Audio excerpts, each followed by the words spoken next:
sin is a respect of no one. As long as we open our arms to invite sin in, it will come in. And the one thing will lead to another. So when that person is a rich man living up on the hills with 10 different motor vehicles and with all kind of fancy dancing thing with a helicopter on top of the house and all of that, or whether it is a poor person living in squalor, cardboard box over him head and no food and no, sin will affect people just the same. And so when it comes to this sin, please notice my emphasis on it, the sin of homosexual practices. Whether a person is a thug leader, gang leader, or whether a person is a man who is very politically correct in all he does and is very respectable, wear jacket and tie all the time, it does not matter as long as the heart of that person is open to sin. And as long as the homosexual spirits have found a leeway into that person's life, then it's going to be so. The person is going to become a homosexual and going to be helpless. So all will happen now is that the gang leaders who are that way will now use it as a part of their arsenal. And when they hold up people, instead of stealing money from them and killing them as they would normally do in some cases, they will now steal money from them and then they will sexually molest them, rape them,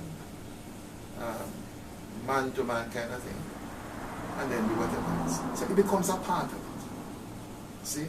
And what we must stop doing as a people is assigning anything to sin to say, listen, that person is a respectable person, that person is an intelligent person, that person is an educated person, so that person is not in sin, or sin can't be there. We need to realize that sin goes right across the board. There is none righteous, no not one. Romans tells us that. Okay? And the heart of man is desperately wicked. Jeremiah tells us that. So the thug and the nice what do you call now, professional man, it's just alike.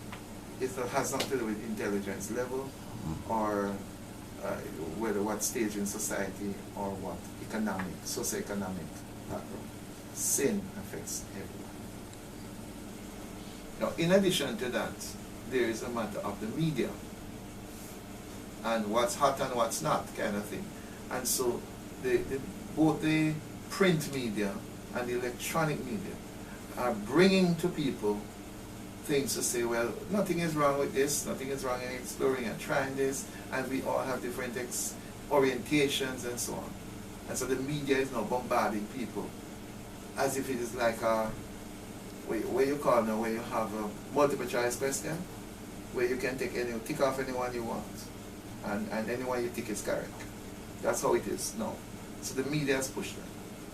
But in addition to that, there is a high-powered initiative from the LGBT community that is flooding the world, and that is it has a multi-pronged approach where it gets into education, it gets into the media, it gets into sports, it gets into governments to change laws, it gets into the theological arena, and so that you find theological training centers, ministerial training centers now are being flooded with these kinds of queer theology and all such teachings.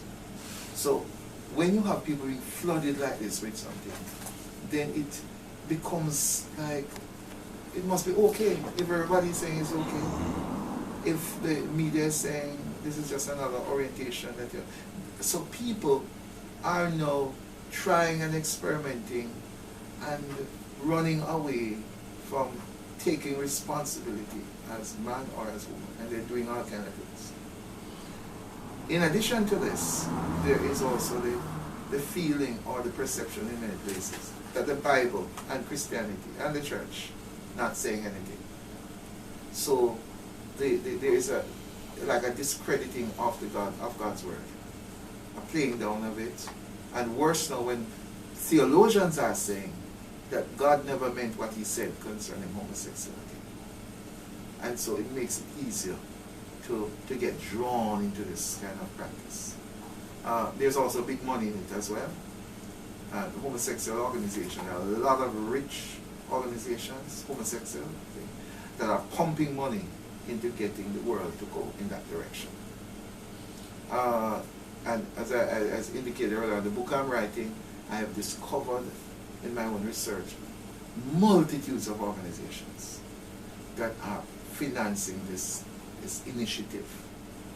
And this is why, even in Jamaica, look at the Jamaica situation. The police right now are having problems in New Kingston with a group of between 40 to 50 homosexual men who they cannot control. These men they are supposed to be homeless, but they're creating nuisance. They're breaking into people's homes. They're breaking into their business spaces. They are raping African boys that are passing. And the police, when they try to grab them strip themselves naked so the police can arrest them.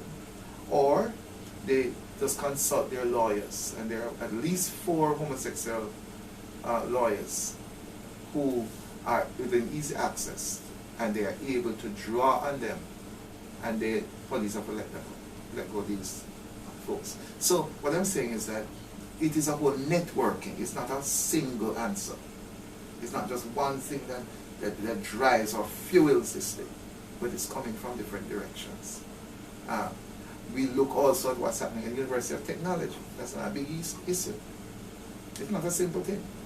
You had an incident on November 1st, but by the time you get to February 1st, you already have a program that is set in place on toleration and so on and so on, funded by the European Union to the point of over 1.2 billion US dollars and other things to come. You already have competitions set in place in 4 areas, including poster competition, essay competition, and so on the campus, to get people to be acclimatized to this thing. And already they're trying to change some of the courses up there, adjust them to include this whole area of toleration for homosexuals. Now, this is not a small initiative, someday. So for some people, it's easier instead of going against the grain, against them just say, all right, there's nothing wrong with it. I mean, if people want to do it, and so they flow into it.